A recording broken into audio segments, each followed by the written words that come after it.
Hi, everybody. This is Alan Elman, the Blue Collar Investor, and welcome to this BCI podcast number 29, titled How to Structure a Poor Man's Covered Call Trade. And we're going to use a real-life example with the Coca-Cola company, which trades on the NASDAQ exchange under the ticker symbol KO. Now, the technical term for the poor man's covered call is a long call diagonal debit spread. But for purposes of this podcast, we're going to refer to it as a poor man's covered call, which connotates that it's going to cost us less money to enter the trade. So let's first define the poor man's covered call. It is a covered call writing-like strategy. It's not traditional covered call writing where we buy a stock and then sell an option. In the case of the poor man's covered call, we are going to sell options, but against long-term expiration, deep in the money leaps options. And these are options that expire 1 to 2 years out. So instead of buying the stock, we're going to purchase a leaps option. Now, leaps options that are deep in the money have deltas very high, very close to 1. The closer to 1 the delta of this particular deep in the money leaps option is, the more the price action will simulate that of the underlying stock. So if a leaps option has a delta of 95.95 or 95, that means that for every $1 change in the underlying security, the price of the option will change by 95 cents. So it'll be very, very close to simulating the price action of the stock. And of course, it represents lower capital risk because leaps options cost much less than the stock itself. And therefore, the return on our investment should be much higher. However, let me caution you about this right now. There are a lot of moving parts to this particular strategy. I know out there a lot of people discuss the poor man's covered call as the same as covered call writing, but cheaper. And that's just simply not the case. So before you consider using this strategy, you must master and understand all of the moving parts to this strategy and then make an informed decision as to whether or not it's the right strategy for you and your family. Now let's talk about the critical structuring factors that is required to enter a poor man's covered call trade. We want to make sure that the initial time value returns meet our monthly goal. If we're selling monthly covered call options, we want to make sure that the return on those options meet our stated goal. Now, for traditional covered call writing, I like to set an initial time value return goal range of 2 to 4% a month. Perhaps for the poor man's covered call, our goal would be higher because our capital investment is that much lower. Whatever it is, we must make a decision as to what exactly it is we're looking to achieve. Now, we also want to make sure that if the price of the stock rises substantially, forcing the short call deep in the money, we want to make sure that if we're forced to close that trade, that it's closed at a profit. So we have an initial structuring formula that is important to know and understand before we set up our initial PMCC trade. And that formula is the difference between the two strikes, the deep in the money leaps option and the slightly out of the money call option, plus the initial premium that we generate from selling our first call option. That total must be greater than the cost of the leaps. So if we're forced to close a trade, we will close it and make money. Now let's turn to a real-life example with the Coca-Cola company. On 11/21/2018, KO was trading at 48.81. So the short call that we're going to sell is going to be at a strike price higher than 48.81. So we took a look at the 49.50 out of the money call with an expiration of 12/21, so it's exactly 1 month out, and that had a bid price of 45 cents. So we could see if we were doing traditional covered call writing, if we paid 48.81 for the stock and a selling the 49.50 call and got back 45 cents, that would represent a little bit under 1% 1 month return, which may or may not meet our goal.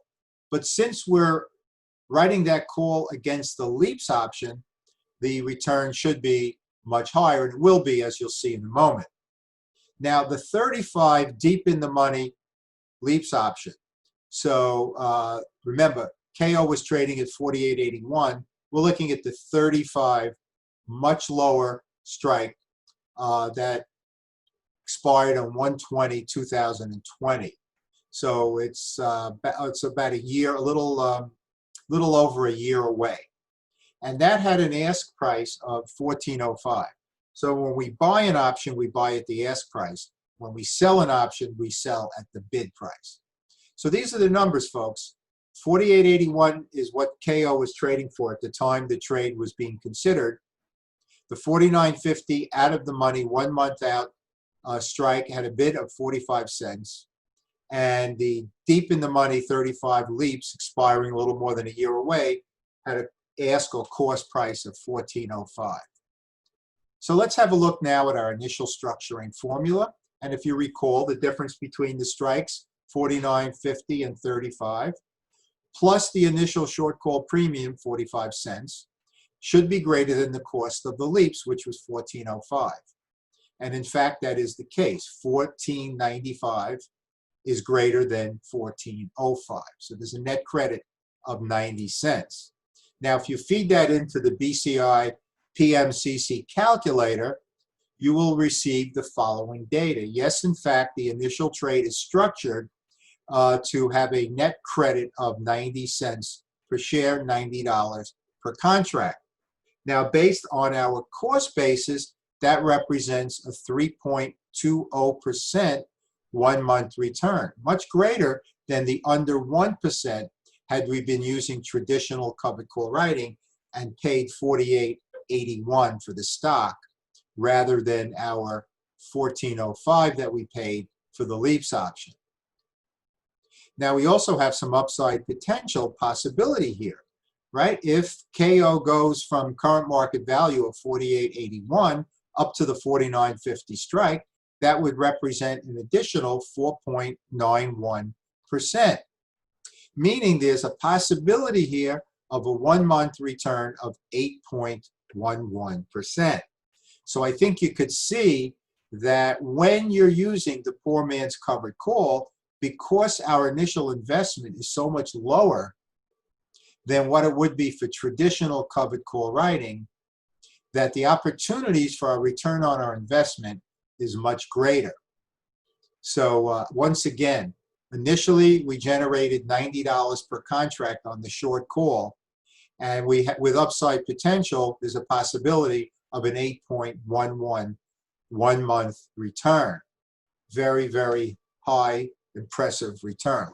But on the other hand, I just want to remind you again that there are a lot of moving parts to this strategy.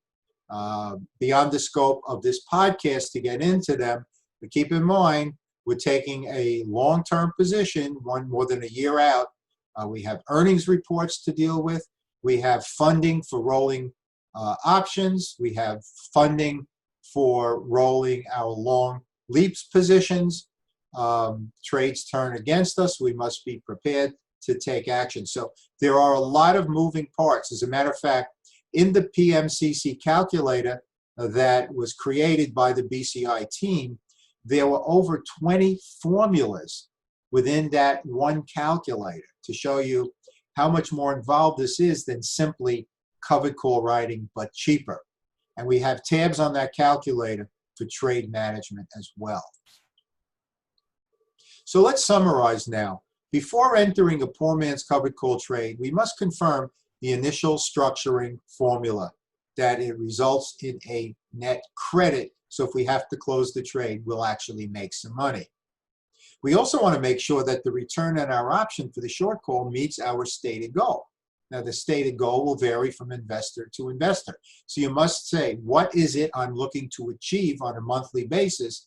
And then you will know whether or not that particular strike will achieve the stated goal. And then finally, you must master all the moving parts in the PMCC strategy. Don't just assume that it's the same thing as covered call writing, because it simply is related, but not precisely the same. Now, we have products available to help you master the poor man's covered call strategy. We have a PMCC online streaming DVD program, which allows you also to download the workbook associated with the DVD program. We have our book, Covered Call Writing Alternative Strategies. Section 3 of that book is dedicated solely to the poor man's covered call and actually represents the lion's share of the book. And finally, I alluded to this in the podcast, we have a poor man's covered call calculator that will do all the math for you, both in terms of initial trade structuring as well as position management. So there you have it, ladies and gentlemen, a BCI podcast number 29, how to structure a poor man's covered call trade. I hope you enjoyed this presentation, and most importantly, I hope it helps you make the best decisions for your family's portfolio. As always, this is Alan Ellman, the Blue Collar Investor. Take care, everybody.